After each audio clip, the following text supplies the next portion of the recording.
खड़ियावाला से खबर शामिल करती हैं। हमारे डिविजनल ब्यूरो चीफ की रिपोर्ट के मुताबिक थाना खड़ियावाला के इलाके में 5 साला बच्ची से ज्यादती का वाकया। Chairperson Punjab women protection authority Hina Parvez का फैसलाबाद का दौरा। तफसीलात के मुताबिक थाना खड़ियावाला में 5 साला बच्ची महनूर के साथ ज्यादती का वाकया पेश आया। थाना पीओ फैसलाबाद कामरान आदिल ने एसएसपी जड़ावाला डिवीजन की सरबराही में मुलजिम की फौरी गिरफ्तारी के लिए टीम तश्कील दी थी।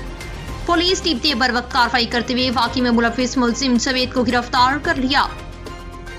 Chairperson Punjab women protection authority Hina Parvez मुतासरा बच्ची और इसके वालिदैन से मुलाकात की। इस मौके पर सीपीओ फैसलाबाद कामरान आदिल, इंचार्ज तहफ़्फ़ुज़ सेंटर इंस्पेक्टर गुलनाज भी हमरा मौजूद।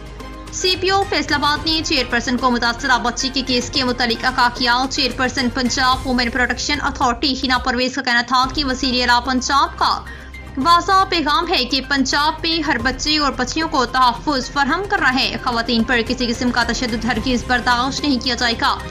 बच्चियों के तहफ़्फ़ुज़ के लिए इक़दाम उठाए जा रहे हैं। मुतासरा बच्ची को इंसाफ की फरहमी के लिए हर मुमकिन इक़दाम उठाए जाएंगे और अभी तक केस में पुलिस की जानिब से की जाने वाली पेशरफ्त को सराहा। मुलजिम को करारवाही की सज़ा दिलवाई जाएगी। सीपीओ फैसलाबाद कामरान आदिल की सरबराही में फैसलाबाद पुलिस की कारकर्दगी काबिल